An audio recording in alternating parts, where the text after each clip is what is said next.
Rural Heritage on RFD TV is brought to you by Rural Heritage Magazine, a bi-monthly magazine featuring articles about farming and logging with draft animal power, small-scale diversified family farming and homesteading, and other aspects of our rich rural heritage. Rural Heritage Magazine, borrowing from yesterday to do the work of today. For subscription information, please call 319-362-3027 or order online at www.ruralheritage.com. All right, we're fixing to render lard. This was a hog I raised a year ago and had processed. I've got about 80 pounds of fat. He was a good sized hog. And it's one of those things, it's gotten neglected and I just do it when I've got time. So we have our lard frozen. I have it cubed and frozen. And then when we get a chance, we'll render. I've got more pigs fixing to go in the freezer, so we need to make the space. And this is going to go into quart jars. We'll can it up and store it and be able to use the lard later in the year. At the place where we have the meat processed, they will render lard, and they use a good system there. They make good clean lard, and they'll put it in gallon buckets for you. But my concern is I don't get my fat back. They've got a big collecting tank, and they render all their lard in one bulk vat, and so you don't know whose grease you're getting, and I don't know that it really makes a difference, but it does to me, and I want fat from my hogs. So I always tell them, give me mine back in a bag, and they do cube it for me, which is good. Sometimes I like to cut it in about 1 inch by 1 inch cube. Some people, especially with this right here, it's hard to find a slaughterhouse that'll scald a hog. And in order to get good cracklings, which you'll see what I'm talking about here with cracklings, that's the residue that rises to the top. And it's got a lot of good uses. You can use it in bread, or if you've had pork rinds from a store, it's that but better. There's just a lot of good uses for it. And I like to have them, but you don't get good cracklings with a skinned hog. You really need that skin on there. We'll get some stuff that'll float up and we'll save it and we'll call it cracklings, but it's not really cracklings. You really need that skin. Most slaughterhouses will tell you they want a top hog in the 230 pound range. Now, when you're raising a pig, and anybody who raises hogs will know this and maybe know it better than I do, I'm just going from my experience, it takes about 3 pounds of feed to get a pound of pork up to about a 300 pound hog. Well, you don't really start putting fat to make lard on a hog till he passes that 300 pound range. So to get a hog in the lard hog range, you need to put another 100, 150, or in some cases 200 pounds or more on him. And that next 100 pounds past 300, you go from 3 pounds of feed to a 1 pound pork conversion to 5 pounds of feed. So this is some expensive stuff. By the time you're making lard, you've got a lot of capital in that hog to get him up to that weight. And a lot of people just don't do that anymore. I've always liked to raise red wattle hogs. And a red wattle, from my experience, is a good fast growing hog. I don't have red wattles now. This is red wattle fat. But the hogs that my next batch will come out of, I ended up buying pigs and finishing them out. And they'll be out of Herefords, and they look like they're putting on a good layer of fat. And then I've got some Hampshires that are coming on. And I like a hamp, or what we used to call a listed hog. They put on good fat, but I think they do a little bit better nowadays. Modern Hampshires do a little better if you'll cross them. A lot of people like to cross them on a York or something like that and get those good blue bud hogs.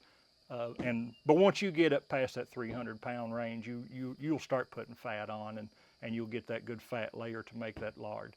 Modern hogs don't have as much fat on them because people don't know any better. Right? Well, they don't know any better. You go back in history, I think starting in the late 40s, 50s, we've been told ever since that lard's going to kill us, it's bad for us. And, a generation or two went through that mindset, don't eat lard, let's eat this margarine, and it's better for you. Well, now we're finding out that maybe the lard that Grandma made is better for you than this margarine that was originally made to feed turkeys. And the turkeys didn't do well on it, so they started adding a little yellow color into it and giving it to people. But we've been told for so long these natural oils, lard and butter, is bad for us, but then we start to find out that, you know, not all lard and not all butter is created equal. You get away from the hydrogenated lard like you'd buy in a grocery, and this stuff isn't going to be refined. It's just cooked down from fat. We're cooking the water out of it, and you know, it probably is a lot better for you in moderation than the hydrogenated stuff. Well, and what you get into with that smaller hog, he's more economical to trim. The slaughterhouse can handle it easier. If there's one place that I know that was still scraping hogs, and they were using a mechanical scraper, and they couldn't scrape a hog over 300 pounds because their tanks, their equipment, everything is just geared towards those smaller hogs. And what you run into, you know, we've all these commercials for the other white meat and this sort of stuff. We're told that leaner pork, it's going to be healthier and all this stuff, but what we've sacrificed in the leaner pork is the flavor. When you put the fat into the hog, you're going to have more flavor, and anybody that has eaten a good slice of bacon or a good sausage or a pork chop with a sliver of fat on it, they know what I'm talking about. It's just different than the stuff you'll pick up at the grocery store. And especially when you get into these heritage breeds, I think, you know, you're gonna find more flavor coming from that fat layer. If you enjoy seeing how our ancestors lived during America's rule yesterday, you're going to love looking at these books. Volume 1 is Fieldwork, showing horses and vintage tractors preparing seed beds, planting, cultivating, and harvesting the crop. Volume 2 shows the work being done in the barn and farmyard, feeding and watering the livestock, getting the crop into the barn, milking the cows, shearing the sheep, and collecting the eggs. In Volume 3, we go inside the home to see the family in the kitchen canning vegetables, in the parlor listening to the radio, and in the dining room for family supper. We also head into town to shop at the general store or visit on the town square on Saturday night. Each book has over 140 large format pages. They sell for $24.95 each, or you can buy 2 for $44.95, or all 3 for $54.95 plus shipping. Call 1-877-647-2452 to order. That's 1-877-647-2452. This is an old press. Where'd you get it? I got this from a neighbor. He used to come and help me with a lot of this kind of stuff, and he got to where he just wasn't able to do it anymore. And I bought this press off of him. I watch for these at auctions and stuff, and I hardly ever find one in my price range. All right, this is the bottom plate, and we'll put that in there. You got small holes or these larger holes. The larger holes are actually for sausage. And then this is a strainer that'll go in here, this basket. And what that's going to, anything that was to get in there with the fat. You know, if we had skin on that, we might be concerned about hog hair or something like that going through. A lot of people would take, when you put your cracklings in here, and that's what we're pressing. We'll press the cracklings in this, and then the grease will come out here. They would run that through a cheesecloth or something like that. I tried milk filters once, and it clogs up. It cools so fast that you end up with a fat-coated seal, and it doesn't flow through. But that's what this screen is for, is to keep out any kind of impurities that way. And we'll put this on when we're ready, because like I said, it's been used till the threads are wore out on it, and they'll fit on this threaded rod. And then this keeper keeps that from rocking back.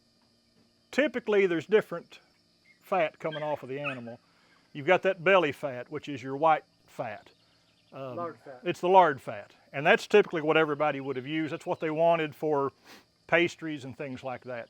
Then you've got your fat from the trimmings, and it's going to be a darker fat. You'll see it's got kind of a gray color to the grease, and that's the stuff that we're pressing out of these cracklings is going to be even darker still.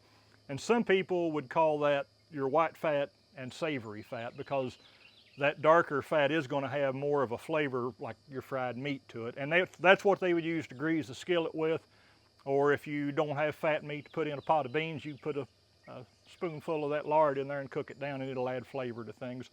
The white fat is more what was kept for pastries and baking. That makes those good flaky pie shells and good biscuits and things like that. And that it was typically saved for baking and cooking because it doesn't impart any colors or odors or anything like that to what you're fixing.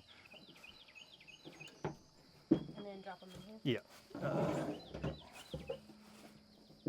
Because what we're doing, we put water in that iron kettle before we start this fat. If I put the fat just straight in there, it would tend to want to stick to the bottom of the kettle and it would burn. So by getting the water up to boiling first, we're sort of lubricating the kettle with water, which seems counterintuitive with the grease, but that's to keep the fat from sticking. And all that water will cook off, and that's the goal of turning this fat into an oil, is we're driving the water off of it. Something that old timers used to do, and my grandmother never did it, and I just don't feel comfortable doing it, but when they would kill several hogs and they'd make a day of this, I've heard people talk that they would take a potato and throw it in that rendering fat and let it cook in that lard before they put it up to keep. And they would take their break in the run of the day and they'd fish them potatoes out of that cooked lard and eat those potatoes for their lunch and keep working. In my mind, I just don't want anything in my lard more than what I have to have, and I don't want to take a chance on potato jackets or any of that kind of stuff being in there. Sounds good though. Yeah, oh, I'm sure it would be. This was always one of those dangerous things too. I remember as a kid, we were always cautioned about being around when they were making lard. Lard and soap making, when I was a boy, usually went together. They would, my grandma would make lye soap and would use the lard for that. And of course, we used it for all sorts of things besides cooking on the farm. I remember my grandpa polishing his shoes with a meat rind. But we were always cautioned as kids. Kids weren't allowed to get around the pot because there was always a danger of it tipping over or them falling in or getting into close to the fire and getting on. That's the thing you always read about in all these historical fiction stuff. Some kid always gets burned in the soap making or the lard making or the apple butter fire. There's always some girl gets her dress tails on fire. But it is something you need to be aware of and use caution around the fire there.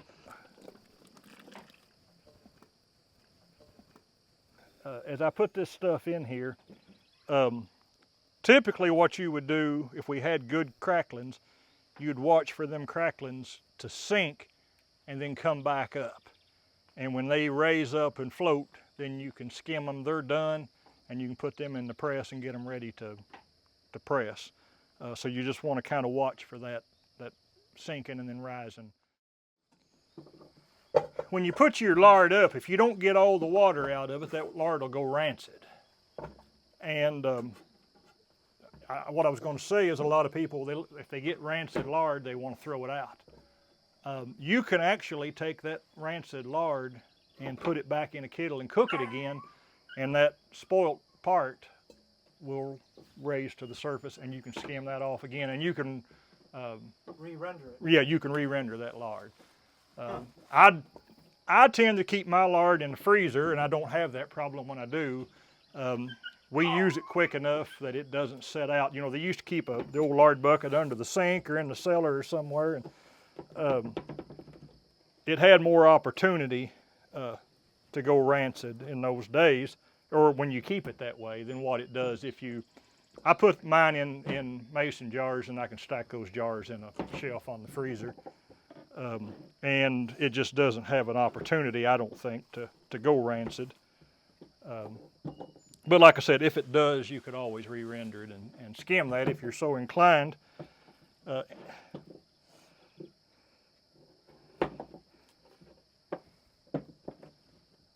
You know what strychnine is? No.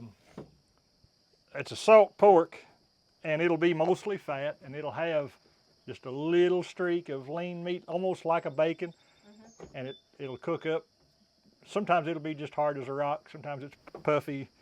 But they call it strickling, and it's streak of lean because there's a streak of lean running through it. But it's a salt pork.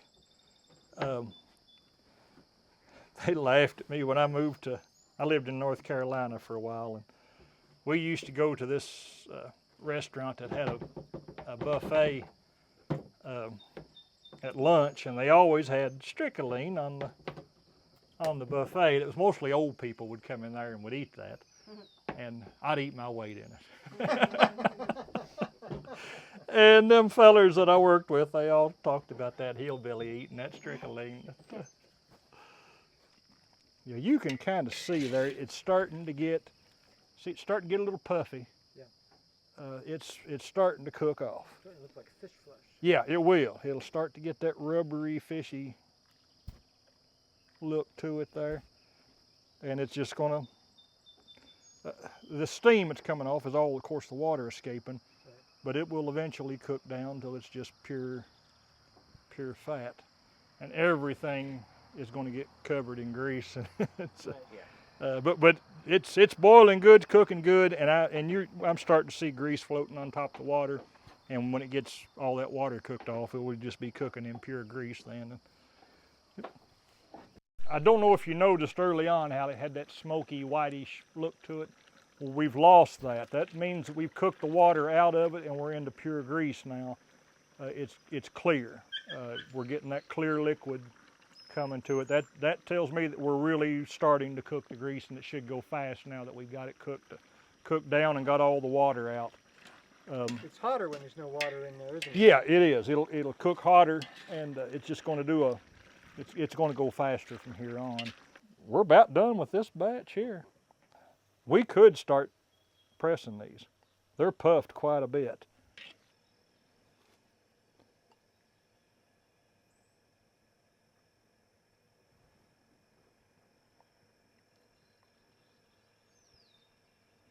All right, now we should start seeing the grease come out here as I crank that.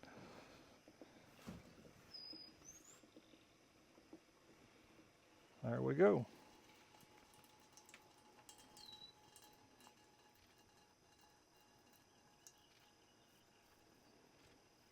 And you can see how clear that is coming out of there. Mm-hmm. Now, there'll be some particles in that. And there again, like I said, we'll either, I'll probably put a dish towel over my jars. I brought that funnel out here.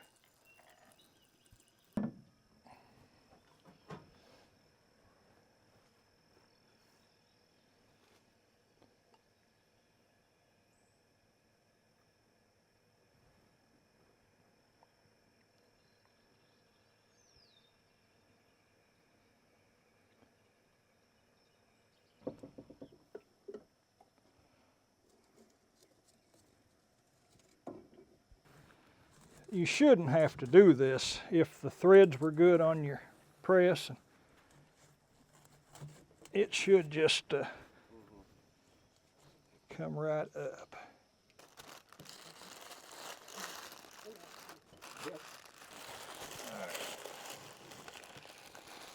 And that's, like I said, these don't last long around our place. So. We've been publishing the Draft Horse Wall Calendar for over 40 years. Our customers have come to expect beautiful and interesting photographs of draft horses printed on high-quality paper, wire-o bound so they lay flat on the wall. Large date squares make it easy to jot down appointments or events, and every grid page includes a bonus photo. We've included photos of all the major American draft horse breeds working in the woods and farm fields, as well as performing for appreciative crowds.